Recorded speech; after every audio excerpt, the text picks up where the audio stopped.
Hello everyone, Gebatron here. So I follow the Hell Let Loose community fairly closely on different platforms like Discord and Reddit, and there are always suggestions from the greater community as to what people want and don't want. So this video is just going to be me talking about the suggestions I see frequently that I do not want in Hell Let Loose and why I do not want them. Now I don't expect everyone to agree with me as these are just my opinions, but please do comment with your own opinions, and let's all remember to keep it civil and positive down there. I also have a video where I talk about the suggestions I really like, so check that one out too. So in no particular order, let's start. 1. Body dragging. Now, I'm not totally opposed to this per se, but I just have a hard time seeing how this is any better than the system we already have. A medic is able to approach you and revive you in a very short period of time. It would take longer to drag the body into cover, and you'd have to be at least crouching to do so, leaving you more exposed. Currently you can revive and, if needed, both crawl while prone into cover. There may be something to say about having players that aren't medics also be able to drag. That would add value, but I just think that with how fast the medics already can perform their special actions, that the time spent on developing body dragging could be better spent elsewhere.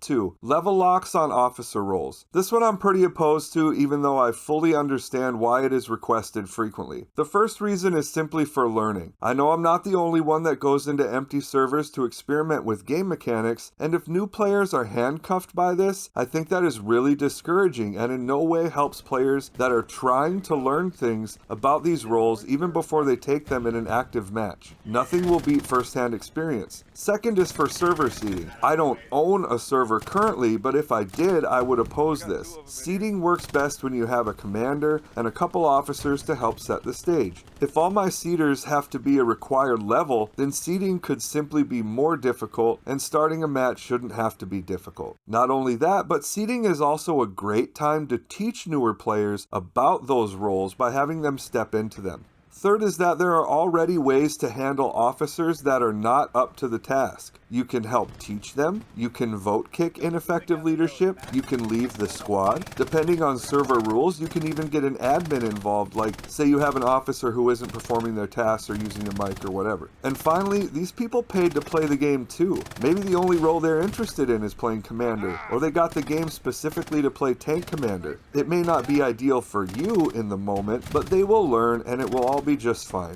I've seen plenty of high-level players that were terrible leaders and plenty of low-level players that were born to do it. So I just don't think level locks are necessary. Most community-run servers already have rules on this, and they enforce them if they need to. I think that's fine, but the developers shouldn't place level locks on roles. Imagine getting this game with a couple of friends, and you want to go into an empty server to figure out your settings and experiment with game mechanics, but you can't because the game requires you to play 20 hours first. I think that is counterproductive. And if that wasn't enough, we currently are having a hard time finding not only good officers, but willing officers, and level locking will only decrease the pool of people available to play officer roles.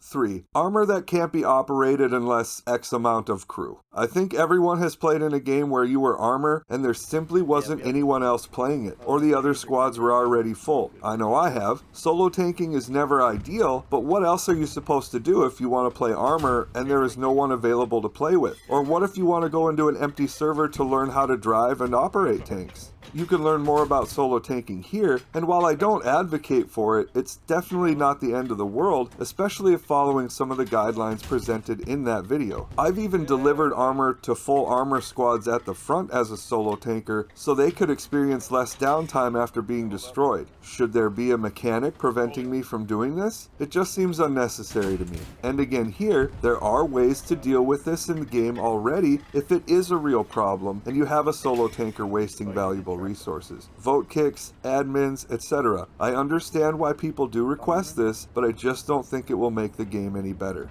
4. Drawing on the map. I don't think this feature is necessary at all, and it would probably be misused as much as used for good. There are plenty of marks available in Hell Let Loose that already convey this information, especially for squad leaders to inform their squads. People mostly request this for the commander role, but I think this comes down to a misunderstanding of how the CO should be using their marks. If a CO wants Abel's squad to move to point A to build a Gary, and then move to point B to secure an area, then the CO can place their marks. The SL should then replace those marks with their own, freeing the CO marks up to move on to other squads. And you're not really there to micromanage the routes people take to their objectives, as the squads are going to have to figure that out on their own. And it's easy enough to say something like, stick to the trees when moving up, or something like that if you want to help guide a squad. If you have a squad that isn't listening to your orders or following your marks, then they probably won't follow your arrows and drawings either.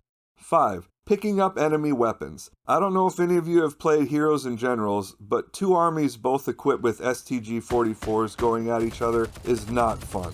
Hell Let Loose was designed with an asymmetric style of play in mind, so that each faction could feel a little different from the other and promote unique play depending on your role and loadout. That would all go out the window if we could all just have whatever weapons were laying around. In my opinion, there are already enough ways to get a ton of high power weapons on the field, and this would only serve to ruin the unique feel of the factions.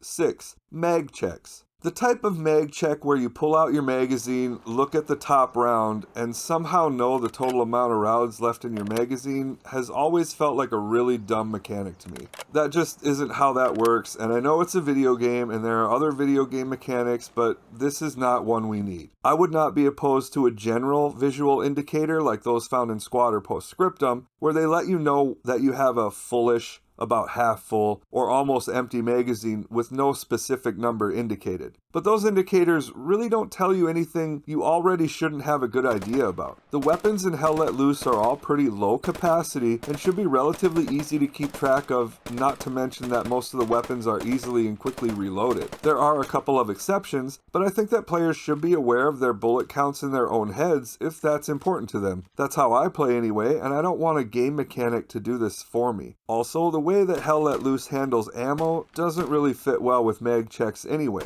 Check out this video if you want a deep dive into that. Should this ammo system change? I talk about that in this video's counterpart, which will be in the end screen. 7. Increase queue size. The queue size is limited to 6 in Hell Let Loose, and it's this way to encourage players to populate more servers. Let's take a look at Postscriptum, which does not have a queue limit, or at least has a higher queue limit. I guess I'm not entirely sure. If we add up the people sitting in these queues, we have enough to fill an entire server. Even if we subtract 6 from each, we still have enough to fill half a server. I have never understood why people would rather sit in a queue than play the game. If you are so dedicated to one server or to one specific community server, then wouldn't you rather just join them and pay for VIP access rather than sit in a 30-person queue?